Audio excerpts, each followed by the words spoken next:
Hello everyone, আসসালামু আলাইকুম। কেমন আছেন আপনারা? ইফাত কিচেনে আপনাদের সবাইকে স্বাগতম। টমেটোর সিজন চলছে। বাজারগুলোতে পাকা লাল লাল টমেটোতে সয়লাভ, দাম একেবারেই কম। এখনই সময় টমেটো সস তৈরি করে নেওয়ার। আমি তৈরি করে নিয়েছি, আর সেই রেসিপিটাই আজকে আপনাদের সাথে শেয়ার করব, যাতে আপনারাও তৈরি করে নিতে পারেন। এখানে 3 কেজি ফ্রেশ পাকা টমেটো আমি নিয়েছি। টমেটোগুলো আগে থেকে আমি ধুয়ে নিয়েছি। কেটে নেওয়ার পরে আর ধুবো না। একটা টমেটো 4 টুকরো করেছি, আর বোটার শক্ত অংশটা কেটে ফেলে দিয়েছি। কাটা হয়ে গেলে একটা পাত্রে নিয়ে সরাসরি চুলায় বসিয়ে দিব। ঢাকনা দিয়ে ঢেকে প্রায় 10 মিনিট হাই হিটে রান্না করে নেব। ঢাকনাটা তুলে নিয়েছি, এখন নেড়েচেড়ে নেব। টমেটোটা অনেকটা কমে এসেছে। এখন আমি কিছু মশলা অ্যাড করব। আধা ইঞ্চি পরিমাণে 4 টুকরো আদা, আস্ত একটা রসুন, আর 10 কোয়া হবে। বড় সাইজে 2টা পেঁয়াজ, 14-15টা শুকনো মরিচ দিয়ে দিব। মরিচগুলো ছোট ছিল, তাই 14-15টা দিয়েছি। বড় মরিচ হলে 8-10টা দিলেই হবে।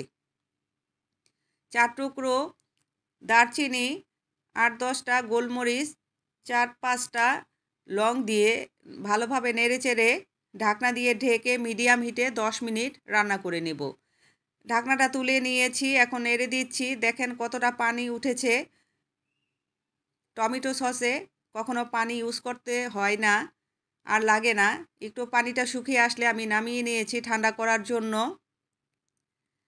এতগুলো একসাথে ঠান্ডা হতে সময় লাগবে, তার জন্য আমি 3টা পাত্রে অল্প অল্প করে নিয়ে ফ্যানের নিচে রেখেছি।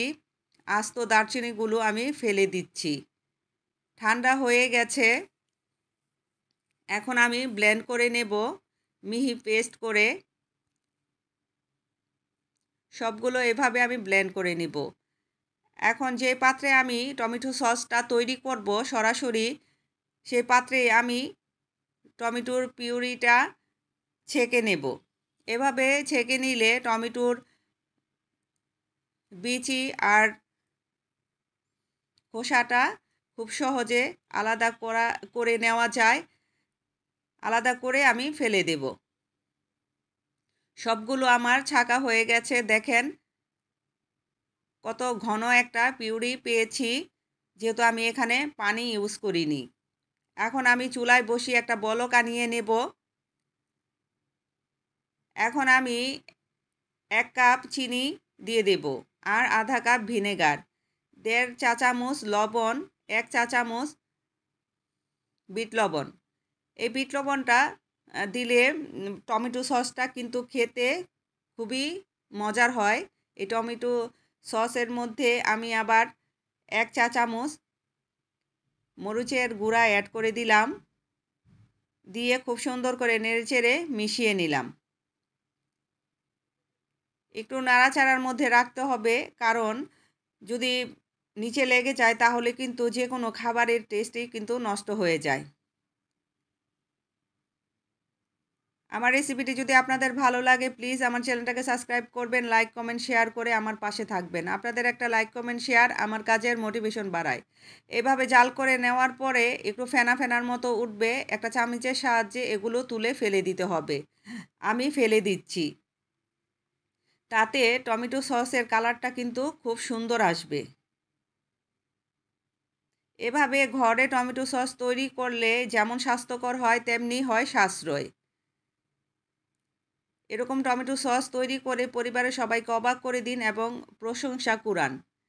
এখন আমি 2 টেবিল চামচ কর্নফ্লাওয়ার, আধা কাপ ভিনেগার দিয়ে গুলিয়ে নিয়েছি। অল্প অল্প করে টমেটো সসের মধ্যে দিয়ে দেব, আর নেড়েচেড়ে নেব, যাতে জমাট বেঁধে না যায়। একটু সময় নিয়ে ধৈর্য নিয়ে নাড়াচাড়ার মধ্যে রাখতে হবে। আমরা সব সময় রান্না নিয়ে ব্যস্ত থাকি বা রান্নাবান্না করি, দেখে বুঝে নিতে পারি যে হয়েছে কি না। যারা নতুন রাঁধুনি তারা কিন্তু এটা বোঝেন না, তাই এই ফর্মুলা অবলম্বন করলে অবশ্যই বুঝে যাবেন। একটা প্লেটের মধ্যে সামান্য টমেটো সস দিয়ে একটু খাড়া করে ধরলে যদি খুব স্লোলি পড়ে, তাহলে বুঝতে হবে যে টমেটো সসটার ঘনত্বটা ঠিক আছে বা হয়ে গেছে। এখন আমি নামিয়ে নিয়েছি, ঠান্ডা করে নেব। ঠান্ডা করলে কিন্তু আরেকটু ঘন হবে, দেখেন ঘন হয়েছে। এখন একটা কাচের জারে আমি টমেটো সসটা সংরক্ষণ করব। আমি এই জারটা কিন্তু আগে থেকে ধুয়ে শুকিয়ে নিয়েছি। এভাবে টমেটো সস তৈরি করে আপনার নরমালে ৩ মাস খেতে পারবেন। আর যদি নরমাল ফ্রিজে রাখেন তাহলে বছর জুড়ে খেতে পারবেন। আমার টমেটো সসটা কিন্তু কমপ্লিট হয়ে গেছে, দেখেন কতটা লোভনীয় হয়েছে। মাশাআল্লাহ, খেতে তো হয়েছে দুর্দান্ত। আপনারা অবশ্যই বাসায় ট্রাই করবেন, আপনাদের ভালো লাগবে আমি আশা করি। যাই হোক, ভালো থাকবেন, সুস্থ থাকবেন, আমার জন্য দোয়া করবেন। দেখা হবে নেক্সট কোনো রেসিপিতে। আল্লাহ হাফেজ।